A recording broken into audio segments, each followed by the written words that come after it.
Les temps changent, pas que le climat. Cette chronique environnementale est une présentation de Coeco qui est là pour l'amélioration de la qualité de vie, la conservation de l'environnement et le développement durable des collectivités du territoire. On s'en va rejoindre Manon Ouellette, biologiste chargée de projet et directrice du développement des affaires, qui va nous parler des plantes exotiques envahissantes. On en parle beaucoup, ça d'ailleurs, dans les médias depuis quelques années déjà. Donc, elle est avec nous par la magie du téléphone. Bon matin, Madame Ouellette. Bonjour. Comment ça va? Ça va et vous? Ça va bien. Vous êtes directrice et développement des affaires, biologiste. J'imagine que c'est pas chez Coeco. Vous êtes partenaire avec Coeco ou? Non, c'est chez Coeco directement. Directement, parfait. Désolée. Alors, ce matin, on va peut-être rappeler, premièrement, qu'est-ce que c'est que les plantes exotiques envahissantes? D'accord. C'est des plantes qui viennent d'ailleurs, d'abord, d'où leur nom d'exotique, hein. Donc, quand elle arrive ici, elle n'a pas d'ennemis naturels. Donc, elle s'implante très rapidement. Et puis, ils ont des stratégies, toutes les plantes exotiques envahissantes ont des stratégies de reproduction extraordinaires, je vous dirais. OK, comme par exemple? Comme par exemple, leur façon de se reproduire par les tiges, par les graines, des nouvelles tiges qui lancent sur le sol, qui tombent sur le sol. Donc, tout ça fait qu'ils s'implantent très rapidement.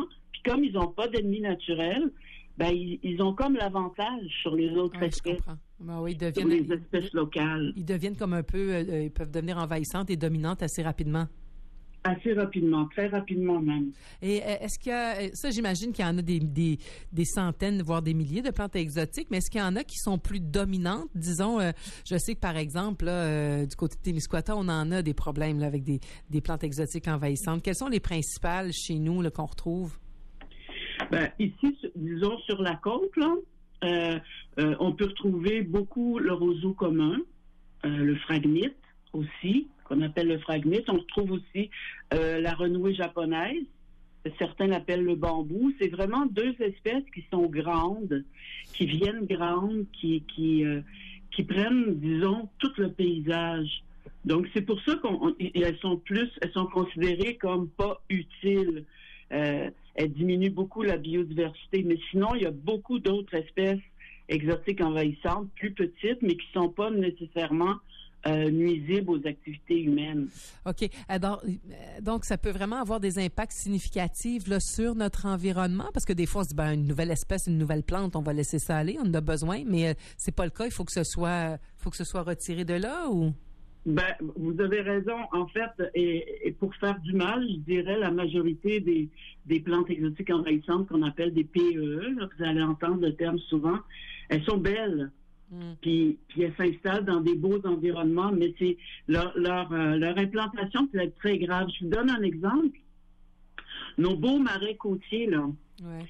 Eh bien, le phragmite, donc le roseau commun qui peut devenir très, très haut, produit énormément de biomasse.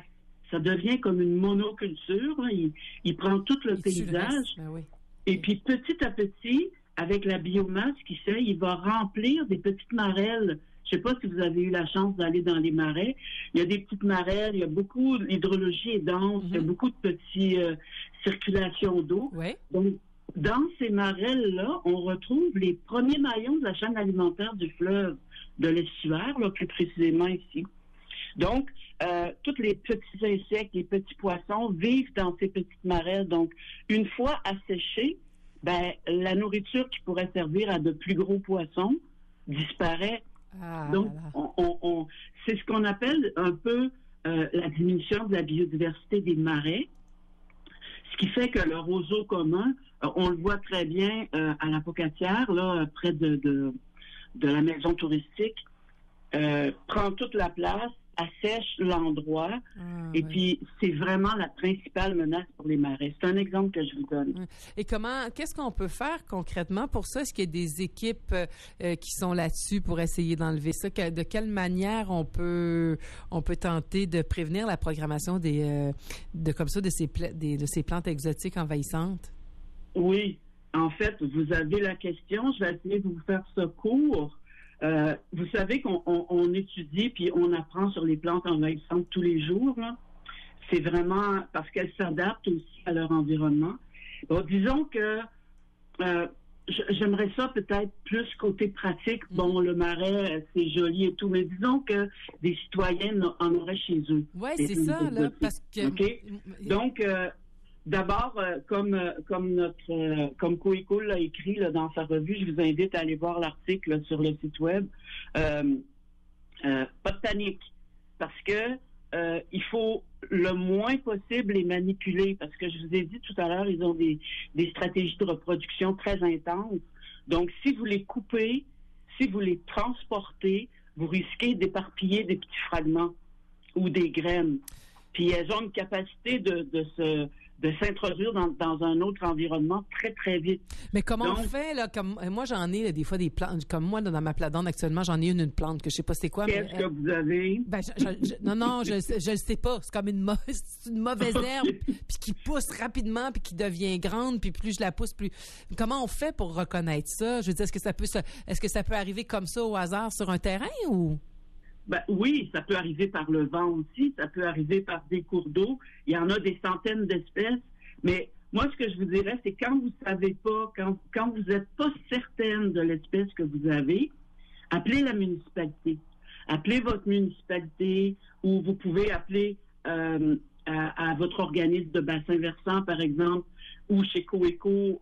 Maintenant, vous avez des spécialistes qui connaissent bien ça, qui vont se déplacer, qui vont aller vous aider à gérer cette plante-là.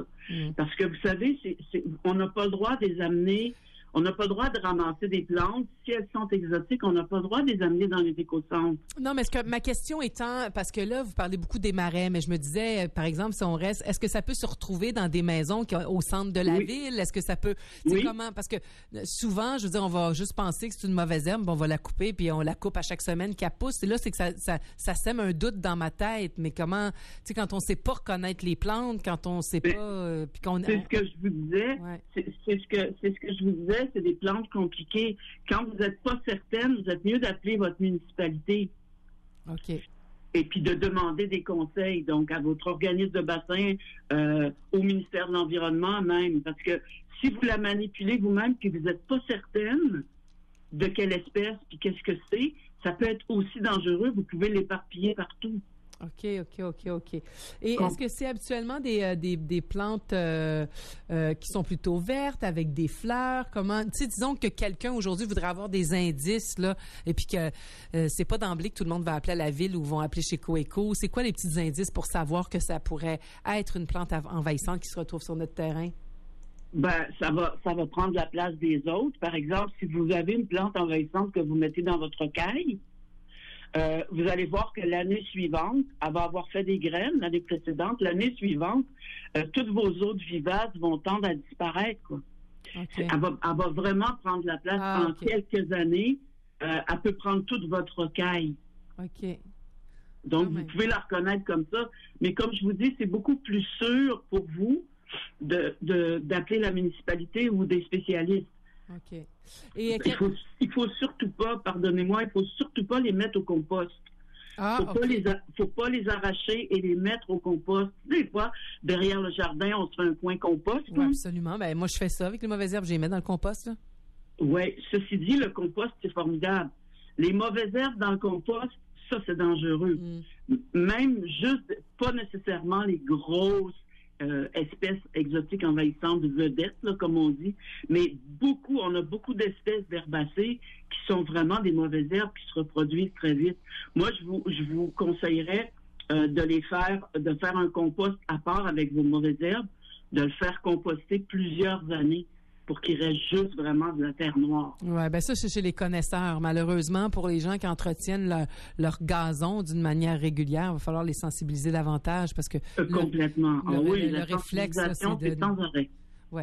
Alors bon, donc ça peut être une façon de ne pas les transporter. Sinon, est-ce qu'il y a des mesures qui sont mises en place justement pour limiter la propagation, entre autres avec les bassins versants et tout? Oui, il y a des mesures. D'abord, il y a des activités de sensibilisation. Il y a des fiches de présentation des plantes et de techniques de contrôle et de prévention qui ont été distribuées aux municipalités. Ensuite, je pense que vous pouvez trouver sur plusieurs sites, entre autres, il y a Sentinelle, vous parliez d'identification tout à l'heure, il y a Sentinelle, un site du gouvernement, où vous pouvez identifier presque, je pense, une 60aine de plantes exotiques. Peut-être que celle que vous avez dans votre jardin est identifiée mais c'est peut-être pas ça non plus. Là-bas. Parce qu'il y en a qui sont très belles. Vous savez qu'il y en a qui ont été introduites justement parce que dans le monde horticole, parce qu'elles sont magnifiques. Ouais, c'est ça. Hein? Non, ben moi, je crois pas. Je vais vérifier, mais c'est peut-être juste aussi, ils poussent toutes sortes de choses à travers notre rocaille. Là, des fois, d'année en année, il s'agit qu'une année, on n'ait pas plus ou moins le temps de s'en occuper. Puis, il arrive toutes sortes d'affaires là-dedans. Ben écoutez, c'est intéressant. Donc, Sentinelle, là, je trouve ça le fun. Peut-être que... Puis aussi, je sais pas si ça peut marcher, mais je sais qu'il existe, là, pour les gens qui sont techno. Tu sais, des fois, on prend juste une photo de notre plante, puis on la rentre sur Google Images. Puis, des fois, ça peut nous amener vers la bonne plante, dire, ben ça, c'est tel type de plante, c'est une espèce envahissante. Complètement. Il y a plusieurs sites d'identification, justement, avec la photo. Là, il y a PlanteNet, etc. Vous pouvez aussi, sur Sentinelle, pour ceux qui aiment vraiment la techno, comme vous dites, là, vous pouvez même identifier la plante et la localiser avec un point GPS sur la carte du Québec. En tout cas, vous pouvez aussi participer, si vous voulez, à son dénombrement. Mais sinon, il y a plusieurs endroits. Aussitôt que vous avez la photo puis que vous trouvez le nom, vous cliquez plantes exotiques envahissantes, vous allez sur Nature Québec, vous allez sur Obakir, Sentinelle, le groupe Fragmit à Québec. Vous cliquez Google puis vous allez pouvoir les identifier facilement. Ben c'est intéressant. Donc, ben merci beaucoup pour votre belle présence ce matin, Madame Ouellette. On va vous souhaiter un bel été. Un bel été à vous aussi. Merci, au revoir. Il est donc 8h22. Donc, c'était Madame Manon Ouellette, biologiste, chargée de projet et directrice du développement des affaires chez Coeco. Donc, attention à ces plantes exotiques envahissantes. Hein? On en retrouve en terre, on en retrouve en mer, on est envahi de toutes parts.